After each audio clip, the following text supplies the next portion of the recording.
बांग्लादेश के पीएम, अंतरिम सरकार के पीएम यूनुस भारत के पीएम मोदी से मिलना चाहते थे, जिस पर पीएम मोदी ने क्या जवाब दिया है, जानेंगे क्या है मामला। तो वहीं दूसरी तरफ चाइना ने क्या अब बुरा फंसा दिया है रूस को, और इस बीच भारत की तारीफ कर रहा है। अचानक से शी जिनपिंग का भारत आना याद आ रहा है चाइना के राजदूत को। जियोपॉलिटिक्स में बहुत कुछ चल रहा है। हमेशा की तरह CIS न्यूज नेटवर्क के इस एपिसोड में जानने को मिलेगा बहुत कुछ। आइए जानते हैं इन खबरों को विस्तार से। कहते हैं अंधाधुंध की साइबी घटा टोको राज, कुछ इसी तरीके का माहौल भारत के पड़ोस बांग्लादेश में बनता हुआ दिख रहा है। बांग्लादेश में इस वक्त स्थिति ऐसी है कि राष्ट्रगान को बदलने की मांग कर रहे हैं कट्टरपंथी। उनका कहना है कि बांग्लादेश का राष्ट्रगान ऐसा हो नहीं सकता है जो रविंद्रनाथ टैगोर के द्वारा लिखा गया है। भारत ने हम पर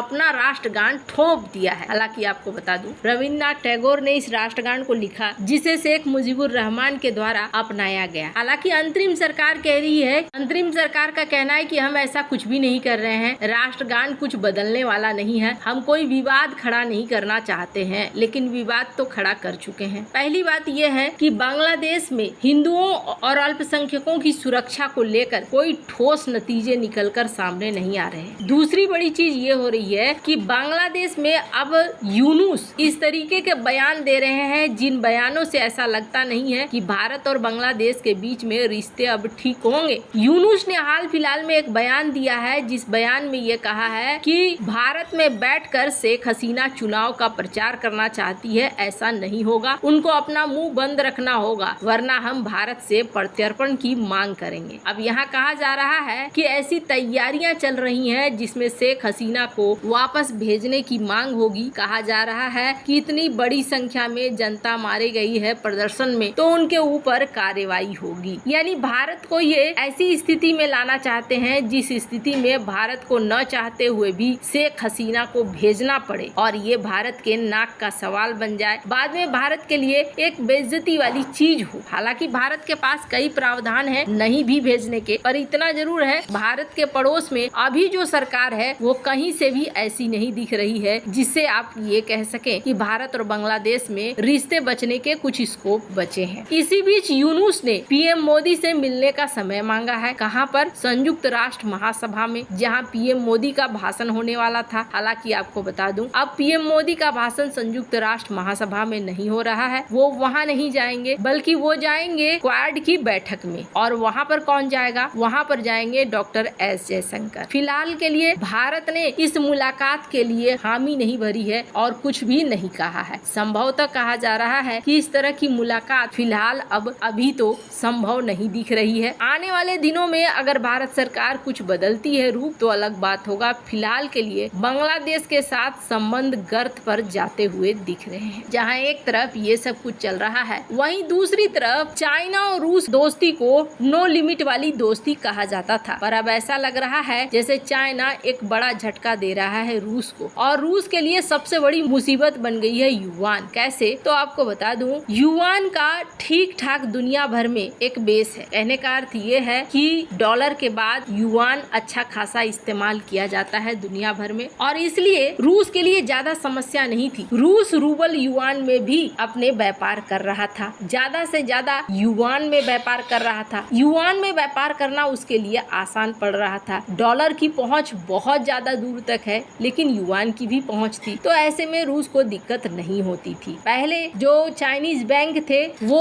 आराम से युआन देते थे और युआन के साथ व्यापार चलता था, पर अभी क्या है, सेंट्रल बैंकों ने धीरे धीरे शिकंजा कसना शुरू कर दिया है। चाइना के सेंट्रल बैंकों ने अब पेमेंट रिलीज करना बंद कर दिया है। युआन को लेकर एक क्राइसिस शुरू हो रहा है, ये कहा जा रहा है। अब यहाँ जो आर्टिकल है उस आर्टिकल के अनुसार चाइनीज बैंक अब धीरे धीरे पैर हाथ समेट रहे हैं। वैसे तो ग्लोबल टाइम्स ये कह रहा है कि देखो हमारी दोस्ती कितनी अच्छी है, इस समय हमने बढ़िया बढ़िया क्वालिटी की चीजें हमने रूस के अंदर भेज दी है, यानी कि रूस में हम सप्लाई कर रहे हैं। वैसे आपको बता दूं, यहाँ पर अमेरिकी और पश्चिमी कंपनियों के निकलने के बाद भारत और चाइना दोनों की कंपनियां छा रही हैं। इसी चीज को ये दिखला रहे हैं। लेकिन चाइना के बैंक अब धीरे धीरे शिकंजा क्यों कस रहे हैं? शिकंजा कसने फंसने के पीछे एक बड़ा कारण है, हाल ही में अमेरिका ने सीधे सीधे चाइना को कहा है कि आपके कई सारी कंपनियों के ऊपर हम और भी ज्यादा प्रतिबंध लगाएंगे क्योंकि आप रूस की मदद कर रहे हो इस युद्ध में। और ये चीज एक बड़ी समस्या बनती जा रही है, जिसकी वजह से चाइना के बैंक थोड़ा पीछे कदम हटा रहे हैं। वैसे आपको बता दूं, सेंट्रल बैंक को लेकर ये कहा जा रहा है कि 27% तक गिरावट आई है, लेकिन कई सारे ऐसे छोटे छोटे बैंक हैं जो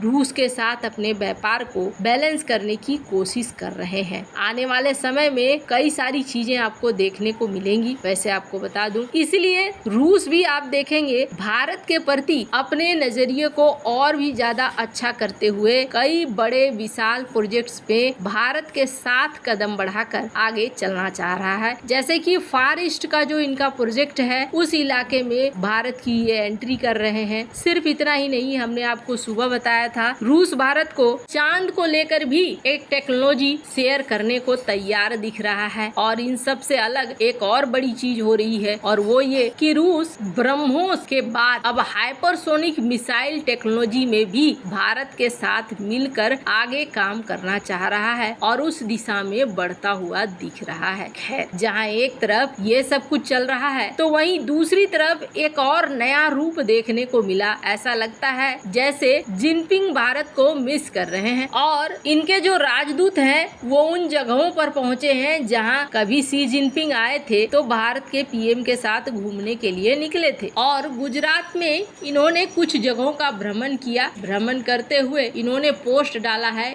स्क्रीन पर आप देख सकते हैं, जिस पोस्ट में ये कहा गया कि 10 साल पहले शी जिनपिंग और PM Modi Sabarmati river front में एक साथ घूम रहे थे। ये बड़ा ही बढ़िया रिलेशन है चाइना और भारत का। आज भी ये पार्क अपने आप को आगे बढ़ा रहा है और हमारे दोस्ती को और एडवांस रिलेशनशिप में ले जाना चाह रहा है। चाइना के रूप थोड़े बदलते बदलते नजर आ रहे हैं। वैसे बदलने के पीछे इकोनॉमिक कारण भी है और साथ ही साथ जियोपॉलिटिकल कारण भी है। पर जो भी हो, अगर एशिया में चाइना अपने आक्रामक नीति को छोड़ दे, भारत और चाइना मिल जाए तो एशिया में एक बड़ी शक्ति बन सकते हैं। और सबसे बड़ी बात यह है कि पश्चिमी देश जिस तरीके से चलाने की कोशिश करते हैं वैसे चलने की कोई जरूरत नहीं पड़ेगी। वैसे सबसे बड़ी समस्या ये है कि चाइना पर भरोसा करना थोड़ा मुश्किल है। वैसे आपको क्या लगता है इन सब मामले में, आपकी क्या राय है, कमेंट कर जरूर बताएं। जल्द मिलते हैं अगले वीडियो में नई खबर के साथ।